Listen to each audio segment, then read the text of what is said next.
তো নমস্কাৰ বন্ধু, আহিছোঁ আজি এটা নতুন বিষয় লৈ, নতুন টপিক লৈ। তো পোনপ্ৰথমে আপোনালোক সকলোকে মোৰ ফালৰ পৰা আন্তৰিক শুভেচ্ছা জ্ঞাপন কৰিছোঁ। আশা কৰোঁ আপোনালোকে ধুনীয়াকৈ আছে, খুব মস্তিকৈ আছে। তো আজি বিষয়টো মই ক'বলৈ ওলাইছোঁ। আজি বিষয়টো হৈছে যে বৰ্তমান যিবিলাক ৰেপুটেশ্যন কোম্পানী আছে, কিছুমান ব্ৰাণ্ডেড কোম্পানী আছে, এই ব্ৰাণ্ডেড কোম্পানীবিলাকে যেতিয়া আপোনাৰ ভেকেঞ্চি এৰি দিয়ে, তো ভেকেঞ্চিত কিছুমান ক্ৰাইটেৰিয়া দিয়ে, আপোনালোকে হয়তো গম পায়। যেতিয়া আপোনালোকে এপ্লাই কৰে সেই জব, প্ৰাইভেট জবটোৰ কাৰণে, তো আপোনালোকৰ কিছুমান নীতি নিয়ম বান্ধি দিয়ে। তো কেনেকুৱা ধৰণৰ নীতি নিয়ম বান্ধি দিয়ে আৰু সেই ৰেপুটেড কোম্পানীবিলাকে কেনেকুৱা ল'ৰা বিচাৰে, অৰ্থাৎ কেনেকুৱা প্ৰাৰ্থী বিচাৰে, কেনেকুৱা কেণ্ডিডেট বিচাৰে, তাৰ ওপৰত আজি অলপ মই ক'বলৈ ওলাইছোঁ।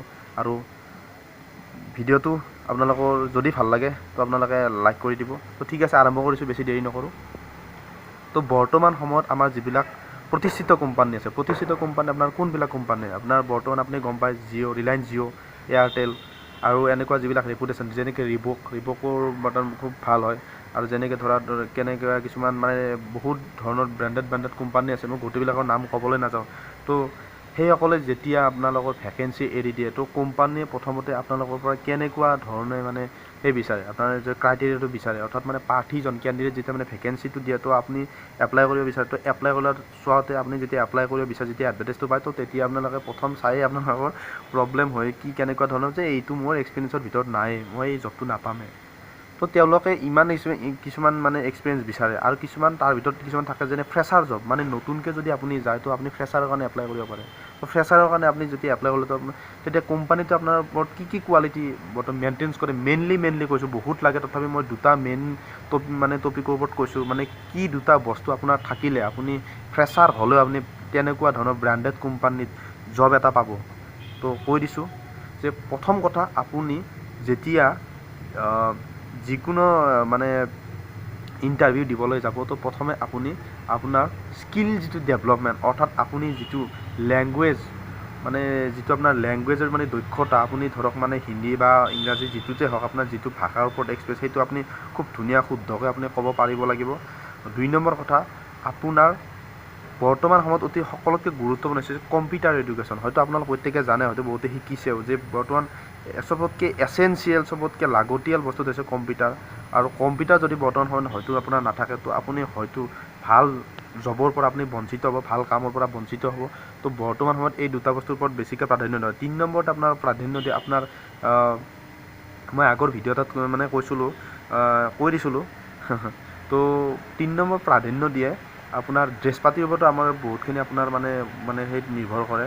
তো প্ৰথম আছে আপোনাৰ নাম্বাৰ 1 আহে আপোনাৰ স্কিল ডেভেলপমেণ্ট, মানে আপোনাৰ মানে ধৰক আপোনাক যিটো জব আপোনাক বছে প্ৰভাইড কৰিব, সেই জবটোৰ আপোনাৰ স্পেচিয়েলি মানে ইলিজিবিলিটি আপোনাৰ কেনেকুৱা আছে, মানে আপোনাৰ যিটো আপোনাৰ কোৱালিফিকেশ্যনটোৰ কথা আপোনাৰ কাৰণে, যিটো আপোনাৰ বাহিৰা যিটো মানে আপোনাৰ এফিচিয়েঞ্চিটি আছে, মানে যিটো দক্ষতা আছে আপোনাৰ, সেইটো আপোনাৰ কেনেকুৱা ধৰণৰ আছে, অৰ্থাৎ সেই জবটোত যিমানখিনি বিচাৰিছে সিমানখিনি সেই বছে বাৰু আপোনাৰ তাত বিচাৰি পাবনে? যদি মানে পায়, তো ডেফিনেটলি আপোনাক জবটো দিবলৈ সক্ষম হ'ব। আৰু যদিহে নাপায়, তেওঁলোকে বছে আপোনাক কামটো কেতিয়াও নিদিয়ে। আৰু কিছুমান এনেকুৱা ধৰণৰ জব থাকে, যিবিলাক জব আপোনাৰ ফ্ৰেছাৰৰ কাৰণে থাকে। ফ্ৰেছাৰ মানে আপুনি নৰ্মেল, বৰ্তমান আপুনি ধৰক পঢ়ি আছে, আপুনি ধৰক ঘৰত কিবা বেলেগ মানে ব্যৱসায় কৰিছে, আপুনি জব বিচাৰি জব পোৱা নাই, তো ফ্ৰেছাৰৰ কাৰণে আপুনি মানে কেনেকুৱা ধৰণৰ আপুনি ধৰক মানে সেই কৰিলে আপুনি জবটো পাই যাব।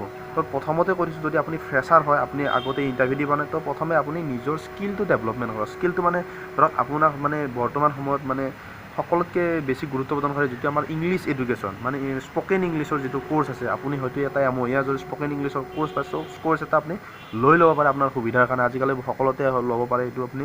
তো এইটো কাৰণে আপুনি সুবিধাৰ কাৰণে যদি আপুনি আপোনাৰ ইংলিছৰ আপুনি যিটো স্পকেন লেংগুৱেজ যিটো আছে, ইংলিছটো আপুনি যদি 1 মাহ বা 1.5 মাহৰ কাৰণে আপুনি লৈ লওক, তো আপোনাৰ কাৰণে বেছি সুবিধাজনক হ'ব। দ্বিতীয়তে আপোনাৰ আহিল যিটো বৰ্তমান আমাৰ ভাৰতৰ ৰাষ্ট্ৰীয় ভাষা হিচাপে হিন্দী আমি জানো। তো হিন্দীটো যদি আপুনি প্ৰাধান্য দিয়ে, খুব ধুনীয়াকৈ যদি আপুনি জানে ক'ব, বা আপুনি ধৰক যিখিনি কৰিব দিয়ে আপুনি সেইটো জানে, তো ডেফিনেটলি আপোনাৰ সেইটো স্কিল ডেভেলপমেণ্ট যিটো আপোনাৰ লেংগুৱেজ, যিটো মানে আপোনাক মানে অফিচিয়েলি প্ৰভাইড কৰিব, সেইটো আপোনাৰ সেইটো থাকিব লাগিব, মানে স্পেচিয়েলি হয়তো ইংলিছ নহ'লেতো আপোনাৰ হিন্দী। আৰু অসমীয়াটো আপোনালোকে জানে, অফিচ ক্ষেত্ৰত সকলোৱে অসমীয়া ব্যৱহাৰ হয়, অসমীয়াটো কথা কি ক'ম, সকলোৱে জানে অসমীয়াটো খুব ভালকৈ লিখিব। তো ডেফিনেটলি আপোনাৰ মেইনলি আপোনাৰ নিৰ্ভৰ কৰে আপুনি কথা কেনেকৈ কয় সেইটোৰ ওপৰত আপোনাৰ বহুতখিনি নিৰ্ভৰ কৰিব। যেতিয়া আপুনি সন্মুখত আপোনাৰ বছ থাকিব, যেতিয়া আপোনাৰ মানে সেই আপোনাৰ একদম কাষৰ ফালে বা আপোনাৰ চাৰিওকাষে যেতিয়া 3-4জন ভাল ৰেপুটেড অফিচাৰ আপোনাৰ বহি থাকিব, তো আপুনি কথাখিনি তেখেতসকলে যিখিনি সোধে কেনেকুৱা ধৰণে আপোনালোকে প্ৰেজেণ্টেশ্যন কৰিব, তো সেইটোৰ ওপৰত আপোনাৰ বহুতখিনি নিৰ্ভৰ কৰে। তো আজি ভিডিঅ'টোত ইমানখিনিয়ে মই কৈছোঁ, আৰু পিছৰ ভিডিঅ'টোত মই এনেকুৱা ধৰণৰে মানে বনাম, ইয়াত পিছৰ ষ্টেপখিনি বনাম যে কেনেকুৱা আৰু কিছুমান ছিষ্টেম আছে, সেই ছিষ্টেমখিনিৰ বিষয়ে জনাম। যদি ভিডিঅ'টো আপোনালোকে ভাল লাগিছে তো আপোনালোকে লাইক কৰিব, আপোনাৰ বন্ধু বা বান্ধৱীক আপুনি ভিডিঅ'টো শ্বেয়াৰ কৰিব, আৰু শেষত যদি আপোনালোকৰ বেছি ভাল লাগিছে তো আপোনালোকে আপোনাৰ আপোন চেনেল গ্ৰীণ ভেলী চেনেলটো ছাবস্ক্ৰাইব কৰিবলৈ কেতিয়াও নাপাহৰিব। তো আজিলৈ ইমানখিনি, পুনৰ লগ পাম সপ্তাহত এটা বেলেগ ভিডিঅ' বেলেগ টপিক এটা লৈ। আজিৰ কাৰণে ইমানখিনি। তো আপোনালোকে এইখিনি কথা মোৰ ভাৱেৰে আপোনালোকে লাভান্বিত হ'ব বুলি মই আশা কৰিছোঁ। তো আজিৰ কাৰণে ইমানখিনি, পুনৰ লগ পাম সপ্তাহত এটা নতুন ভিডিঅ'ৰ সৈতে, নতুন টপিকৰ সৈতে। আজিলৈ ইমানে, গুড নাইট।